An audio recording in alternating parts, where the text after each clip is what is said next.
pas de parti politique depuis maintenant 15 ans. Simplement, à plusieurs reprises, je travaille surtout à la politique d'Aglo sur l'agenda 21. Et donc, on a une commission qu'on appelle le développement durable, et où je côtoie tous les élus, enfin la plupart des élus des 13 communes qui ont une sensibilité écologique. Donc, dans un premier temps, ils m'ont demandé effectivement de savoir si je les aiderais pas. J'ai d'abord refusé. Et puis, c'est quelque chose d'important.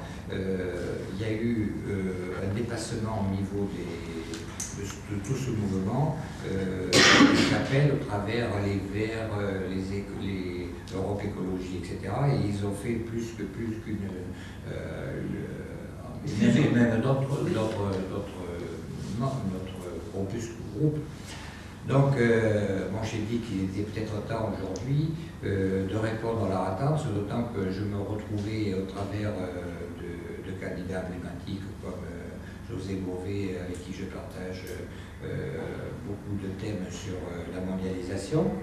Je me retrouvais avec Eva Joly qui pose des problèmes interéthiques. Je prends ces deux, hein, mais il y en a d'autres comme Laurent qui s'occupe des sans-papiers à Paris, etc., avec qui philosophiquement j'étais en phase.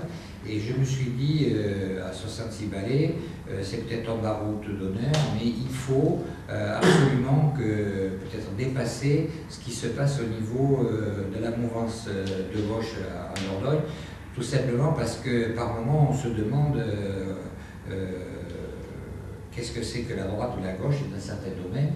Et les plus emblématiques, c'est quand même aujourd'hui les problématiques de gestion au travers de gestion privée ou publique.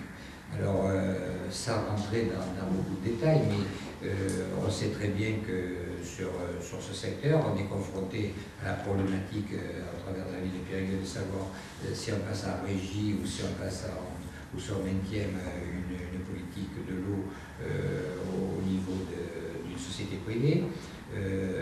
J'avoue franchement que j'étais assez surpris, même un peu écœuré, j'ai pas peur des mots, sur la position par exemple de la ville de Chamiers qui, au travers d'un montage d'une gestion associative, a monté une crèche sur un terrain communal. Ils ont donné un privé. Aujourd'hui, ils ne se sont pas donné les moyens de récupérer le foncier. Et aujourd'hui, on entend dire que ça va être racheté par une société, par le numéro 1 des groupes privés en matière de maisons de retraite. Et concrètement, outre l'aspect que on peut quand même se poser la question de savoir si on n'a pas spolié la collectivité. Mais plus grave, c'est que les prix de journée vont passer, pas les prix de journée, les prix du mois vont passer par exemple de 1 700 € pour une personne dépendante à peut-être 2003 comme aujourd'hui on entend par ce même groupe.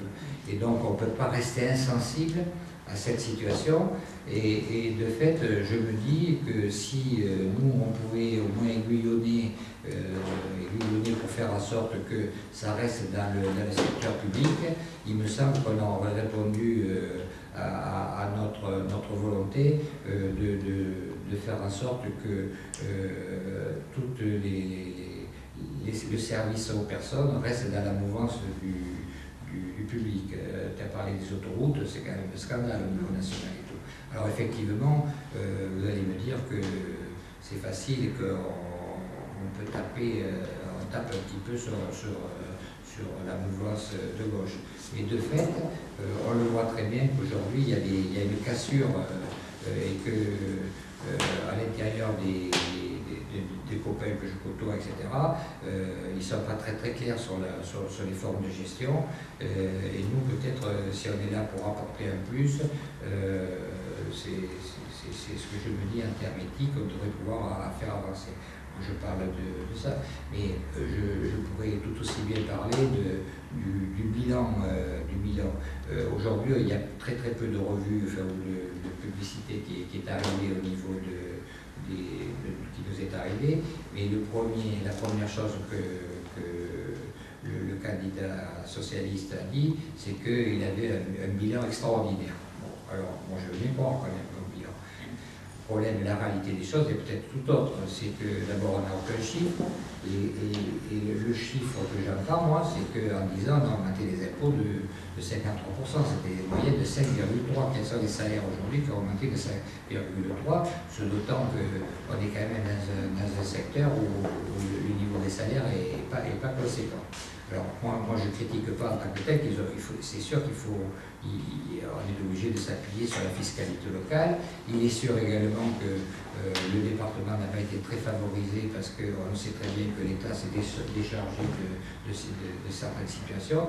Tout autant, moi je me dis, pour avoir côtoyé certaines structures, et notamment un conseil général de Saône-et-Loire où il y a Montebourg, je ne défends pas Montebourg, mais il se trouvait que j'ai côtoyé de ses amis au travers du centre de gestion départementale des employés communaux.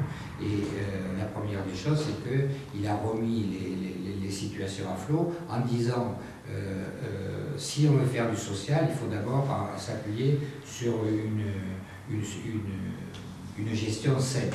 Et donc peut-être que là, il y a un peu à balayer devant notre porte, ce d'autant que pour ce que je sais, et ça c'est pas des hobbies, c'est directement le vice-président du Conseil des gros qui sont assez scandalisés, par exemple, qu'on est au niveau du fric, le remboursement des emprunts, du capital des emprunts a été différé sur 3 ans. Autrement dit, on a remis la dette à plus tard à la payer. Je prends cet exemple-là, moi j'estime que on n'a pas le droit, nous, fait notre génération, de laisser des dettes aux autres, notamment aux enfants. Donc c'est dans cet esprit-là que l'on veut travailler.